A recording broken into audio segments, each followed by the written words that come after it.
یاسر پیرزادہ کا کالم سچائی وہ نہیں جو نظر آتی ہے۔ ریاضی اور طبیعیات میں ایک تصور ہے جسے ہم انفینٹی یعنی لامحدودیت کہتے ہیں۔ یہ ایک پیچیدہ تصور ہے۔ اسکول کے زمانے میں ہمیں صرف یہ بتایا گیا تھا کہ اگر کسی بھی ہندسے کو صفر سے تقسیم کر دیا جائے تو جواب لامحدود آتا ہے۔ یہ لامحدود کیا ہے؟ کیا کوئی بھی شے لامحدود ہو سکتی ہے؟ یہ وہ سوالات تھے جو ذہن میں تو کلبلاتے تھے مگر ان کا جواب کسی کے پاس نہیں تھا، یا یوں کہیے کم از کم ہمیں کوئی ایسا بندہ نہیں ملا جو ان سوالات کے تسلی بخش جواب دے کر مطمئن کر دیتا۔ جستجو ہو تو خدا بھی مدد کرتا ہے۔ پچھلے دنوں ایک ایسی کتاب پڑھنے کا موقع ملا جس میں لکھاری نے نہ صرف ان گتھیوں کو سلجھا دیا ہے بلکہ کائنات سے متعلقہ سربستہ رازوں کو یوں بیان کیا ہے جیسے کوئی ولی جذب و مستی کے عالم میں اپنے مرید کو دوسری دنیاؤں کی جھلک دکھا دے۔ 3 ہفتے پہلے فتوی اس کتاب پر ایک کالم لکھ چکا ہے جس میں وعدہ کیا تھا کہ کتاب کا نام بعد میں بتاؤں گا۔ وعدے پر قائم ہوں مگر پہلے کتاب کے کچھ حصے چکھ لیں۔ کائنات کی لامحدودیت کا سوال نیا نہیں۔ آئنسٹائن نے کہا تھا کہ کائنات بیک وقت محدود بھی ہے اور اس کی کوئی سرحد بھی نہیں، بالکل ویسے جیسے زمین کی سطح لامحدود نہیں مگر بظاہر اس کی کوئی حد بھی نہیں۔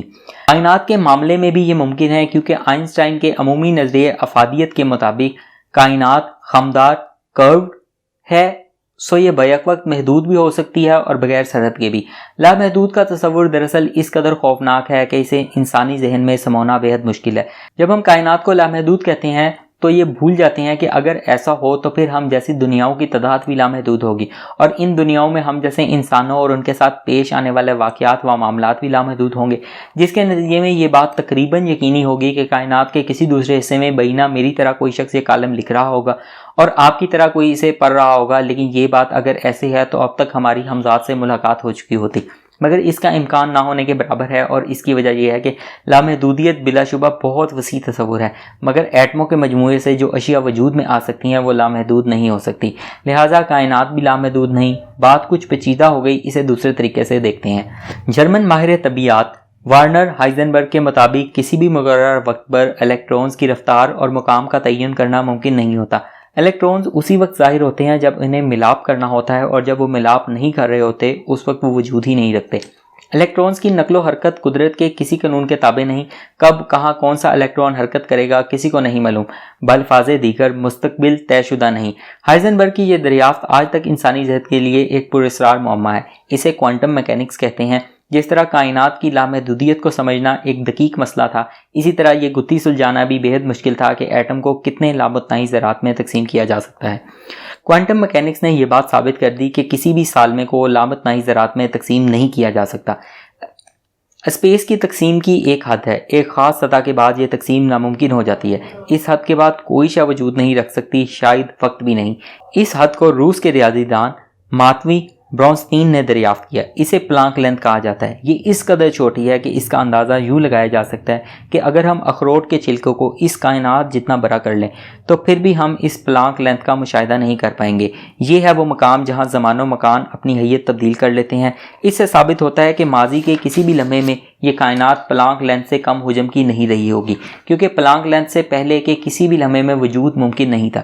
گویا جس طرح کائنات کا لامحدود پھیلاؤ ثابت نہیں، اسی طرح کائنات کی لامحدود تقسیم بھی ثابت نہیں۔